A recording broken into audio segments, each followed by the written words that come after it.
60 minuta.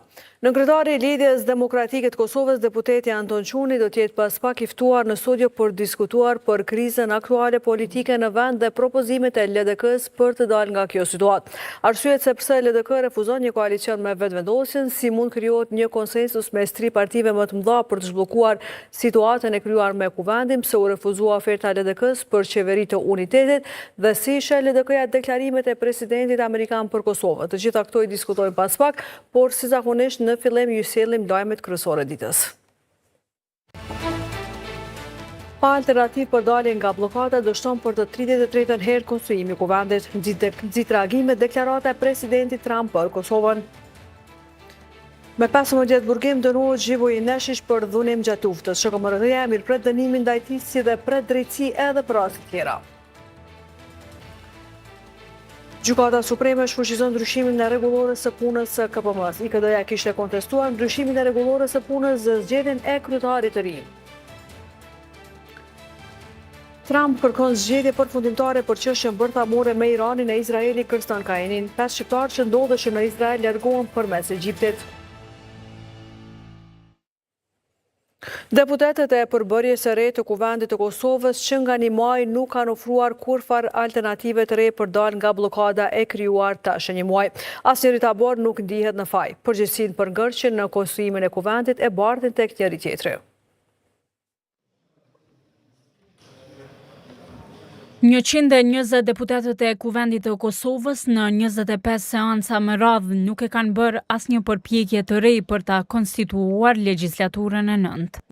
Në lëvizjen vetëvendosje insistojnë në ndryshimin e formës së votimit pavarësisht se nuk i kanë votat për këtë. Partitë e tjera të cilat nuk e përkrahin këtë procedurë votimi nuk e kundërshtojnë me votë për ta rrëzuar atë dhe për të kaluar tek pika tjetër e rendit të ditës. Por pas secili dështim e ky ishte i 33-i me radh, partia deri tash në pushtet e ato deri tani në opozit nuk marrin përgjegjësi. Fajtore e bëjnë njëra tjetrën.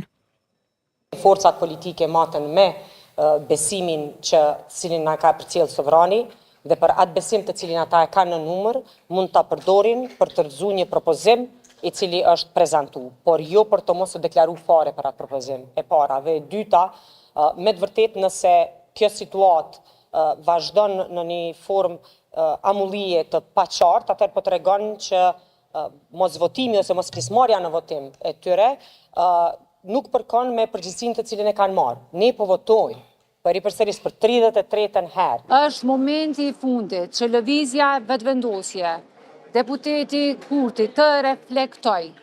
Bota po ndryshon çdo ditë, drastikisht dhe dramatikisht. Kosova nuk guxon të sillet me kësaj lloj indiferencë dhe papërgjegjësie. I bëjmë apel zotit Kurti që të reflektoj. Kosova është më e madhe se sa egoja e tij personale. Që 2 muaj prej kur është hapur seanca konstituive, deputetët nuk kanë arritur ta përmbyllin rendin e saj të ditës me 4 pika gjithsej. Ajo për verifikimin e mandateve të deputetëve dhe betimin e ligjvënësve të rinj është kryer. E zgjedhja e kryekuvendarit dhe nënkryetarëve të Kuvendit po pret epilog.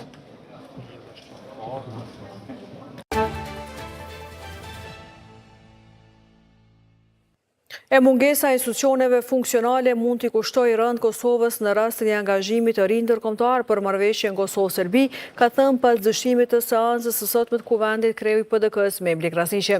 Edhe deputeti i LDK-s Lutfi Aziri ka thënë se nuk duhet lejohet vonimi i trajtimit të agjendës për Kosovën nga shtëpia e bardhë e Shteteve të Bashkuara të Amerikës. Edhe thirrje për reflektim ka bërë edhe kreu i nismës Fatmi Limaj. E deputetja e vetëvendosjes Albulena Haxhiu, duke komentuar deklaratën e presidentit amerikan Donald Trump për rikthimin e çështjes së dialogut Kosovë-Serbi, theksoi rëndësinë e angazhimit amerikan në këtë proces. Ajo shpreh se roli SHBA-s ka qenë dhe mbetet i mirëpritur nga Kosova. Unë shoh pozitivisht faktin që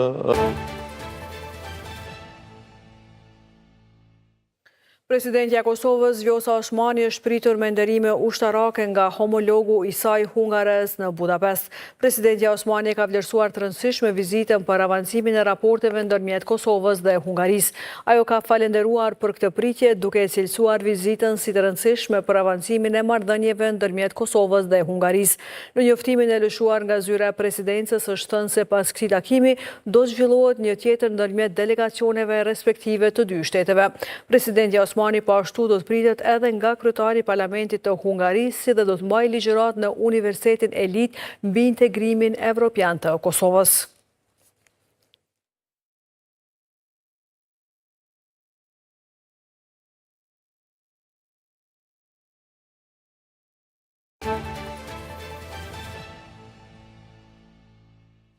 Gjykata Supreme ka aprovuar padinë e IKD-s ndaj Komisionit të Pavarur të Mediave. Kjo gjykate ka shpallur të paleqshëm dhe ka shfuqizuar paragrafin 2 të neni 3 të rregullorës së punës së Komisionit të Pavarur të Mediave e miratuar në mbledhjen e mbajtur më 17 janar, raporton Betimi për Drejtësi.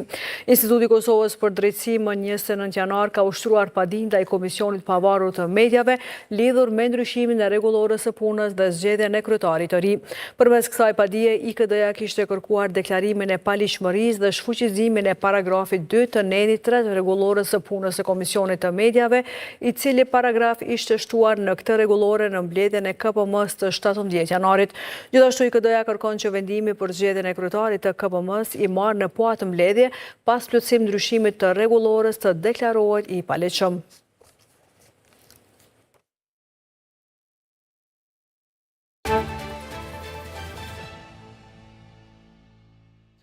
Pesë shqiptarë janë larguar të martën nga Izraeli përmes Egjiptit, ka bërë të ditur ministri i jashtëm i Shqipërisë Igli Hasani, sipas së cilit qytetarët e larguar ndodheshin në Izrael për çështje turistike dhe profesionale. Gjendja shëndetësore e tyre, sipas ambasadorit, sipas ministrit, është e mirë dhe se së shpejti ata do të kthehen në Shqipëri. Largimi dhe kthimi i tyre u mundsua nga Ministria për Evropën dhe Punët e Jashtme nëpërmjet ambasadave në Tel Aviv dhe Kairo, ka thënë Hasani, përmes një statusi në rrjetet sociale, duke falenderuar autoritetet izraelite, ambasadat greke dhe bullgare në Tel Aviv dhe autoritetet egjiptane për mbështetjen dhe bashkëpunimin. Funksion të plot për të ndaluar.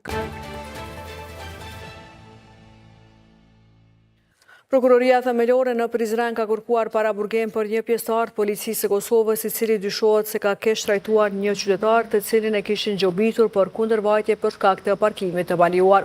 Ngjarja sipas prokurorisë ka ndodhur mbrëmjen e 14 qershorit në rrugën e Kremrejgja në Prizren, ku polici me inicialet MB bashkë me kolegun NB dyshohet se kanë keq trajtuar të dëmtuarin me inicialet SF. Bazuar në provat e prokurorisë pas vënies së gjobës për kundërvajtje për parkim të paliuar të dëmtuarit, ai ka dalë nga një kafene dhe afër dhe ka hedhur gjobën në tokë.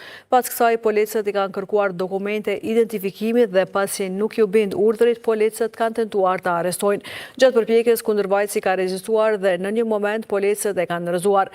Pasi ishte i shtrirë, polici me inicialet RP dyshohet se ka goditur disa herë me grushte në pjesën e kokës, ka syri dhe veshit, duke i shkaktuar lëndime trupore. Paraprakisht, inspektorati policor e ka suspenduar zyrtarin policor të dyshuar për këtë keqtrajtim.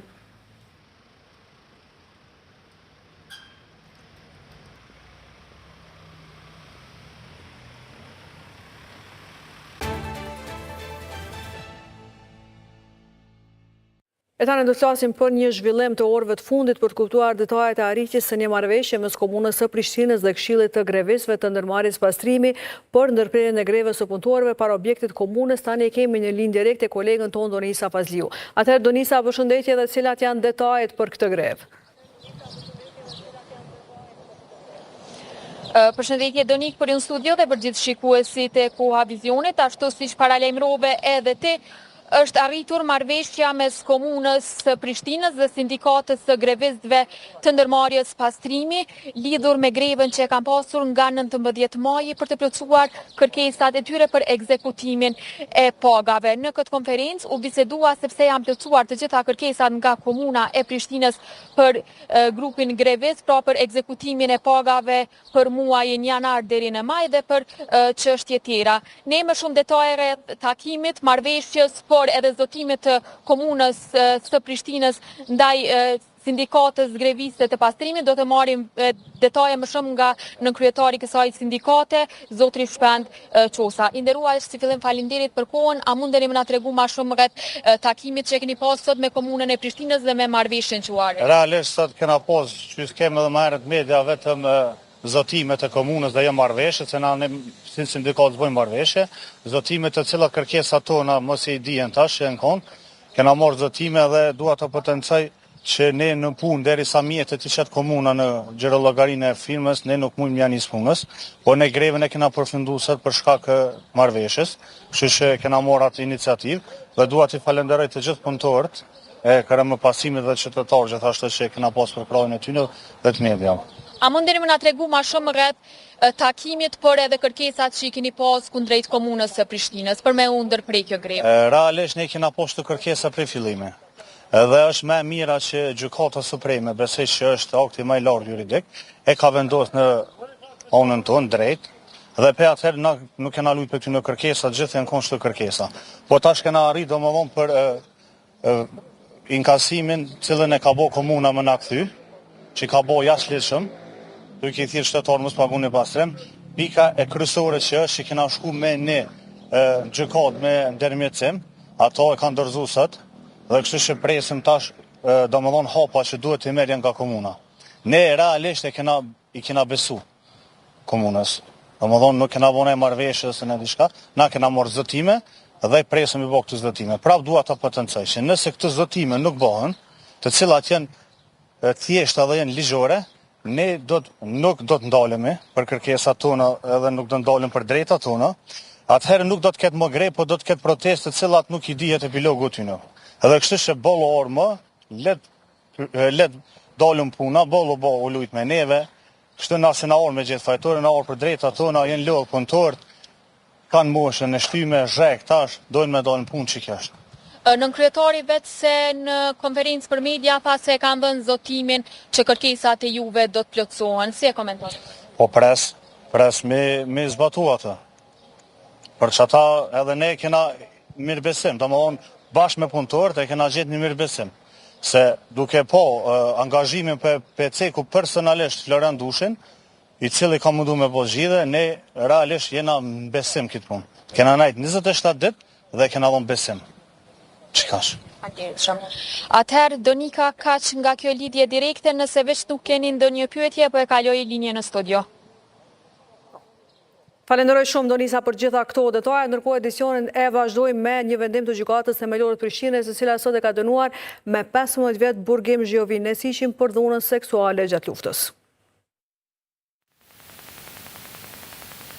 Zhovin Nesiq është shpallur fajtor për dhunim seksual gjatë luftës në Kosovë. Për këtë krim lufte ndaj një gruaje shqiptare, Gjykata Themelore në Prishtinë ja shqiptoi 15 vjet burgim ish-pjesëtare të njësisë rezervë të forcave policore serbe. Kryetaria e trupit gjykues Violeta Namani Hajra tha se viktima e ka identifikuar Nesiqin me njëherë pas lufte. Gjykata vërteton se vazhdojnë.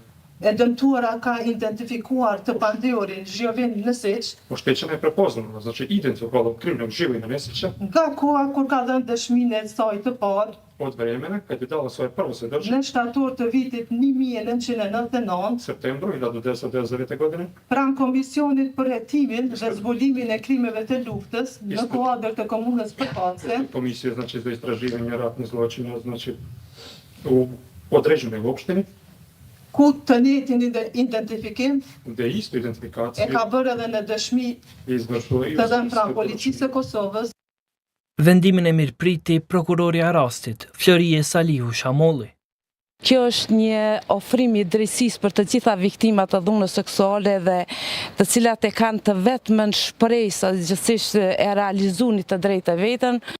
Procesi ndaj Nesiqit është mbajtur i mbyllur për publikun, për ta ruajtur fshehtësinë e viktimës. E përfaqësuesja e Qendrës Kosovare për Rehabilitimin e të mbijetuarve të torturës, Fatmira Haliti, tha pas shpalljes së vendimit se viktima e ka pritur me shumë emocion aktgjykimin.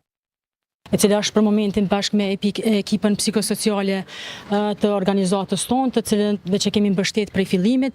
Ky vendim i gjykatës sot sigurisht është një satisfaksion për viktimën, që të paktën ju shqiptu një dënim prej 15 vitesh të akuzuarit Zhivojin Nesic, ku presim domethënë edhe për raste tjera të ketë drejtësisë. Raporte kredibile tregojnë se gjatë luftës rreth 20.000 viktima janë nështruar dhunës seksuale, por vetëm një numër i vogël i tyre e kanë deklaruar publikisht, shkaku i frikës nga stigmatizimi. Prokuroria Florijës Alihu Shamolli u bëri thirrje viktimave që të paraqiten në organet e rendit për të dhënë dëshmi e prova dhe i siguroi se identiteti do të mbahet i fshehtë. Gjitha gjykimet të cilat u mbaj kjo seancë ka qenë me dyert të mbyllura për shkak të ndihmërisë së rastit, duke ruajtur kredibilitetin e viktimave dhe për çdo person që ka njohuri ju bëjmë thirrje ne si prokurori, si dëshmitar apo si viktimë e krimeve të luftës të paraqiten qoftë në polici, qoftë në prokurori, në mënyrë që edhe ne të mund të vazhdojmë ngritjen e këtyre aktakuzave. I dënuar në shkallë të parë Zhivojin Nesic është arrestuar në mars të 2024 dhe që nga e ko gjendet në paraburkim, ndërka që aktakuza është ngritur në gushtin e vjetëm, por nuk është bërë publike. E në një raport të fundit për të drejtën humanitare thuhet se Nesic akuzohet për dhunimin e një gruaje në një fshat të Vushtrisë në prill 1999. Sipas raportit, ai së bashku me 2 persona të tjerë të pa identifikuar ka kryer dhunimin seksual.